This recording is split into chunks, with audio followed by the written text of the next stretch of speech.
Learning how to wax your own snowboard is a great way to save money, enjoy your time on the mountain a little bit more, and just squeeze every ounce of performance out of your snowboard.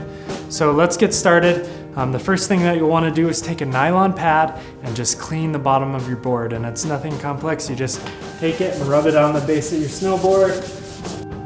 Once you've done that, just take a rag, wipe off all those wax particles and dust that you may have pulled up. And then you can go ahead and apply the first coat of wax.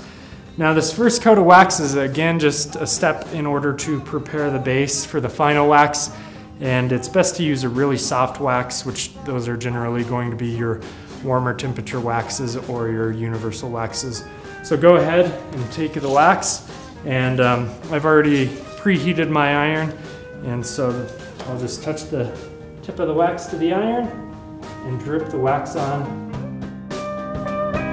So once you're done doing that, you're going to want to go ahead and take your iron and go over and iron in that wax and just get it nice and even across the whole base of your snowboard.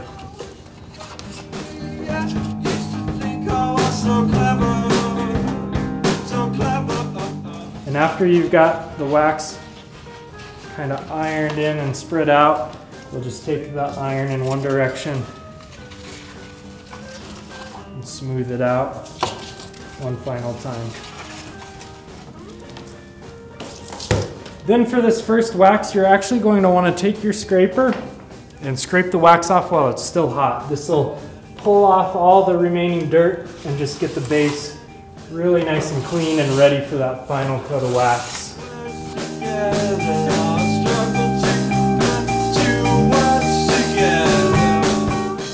So once you're done with that, you can take a soft bristled nylon brush and just brush the base of the snowboard.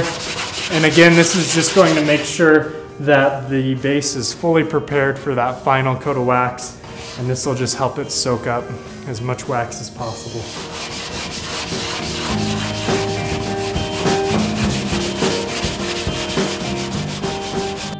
All right, so now you can go ahead and take your rag and brush off all those wax particles. Now you're ready for the final wax. The final wax is going to be very similar to the hot wax that you just did.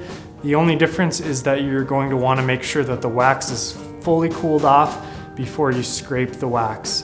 And that usually takes anywhere between 5 and 12 minutes, but you'll be able to feel the base of the snowboard and it should be completely cool before you start scraping. You'll also want to make sure that you take the scraper and run it along the edges just to make sure that there's no leftover wax on the edges. Just because if it's an icy day, you'll notice a loss of performance if you don't get all that wax off the edges. So I just take my finger, so there's a little bit of the scraper, and then just run it along the edge. And then once you've done that, you're pretty much all set.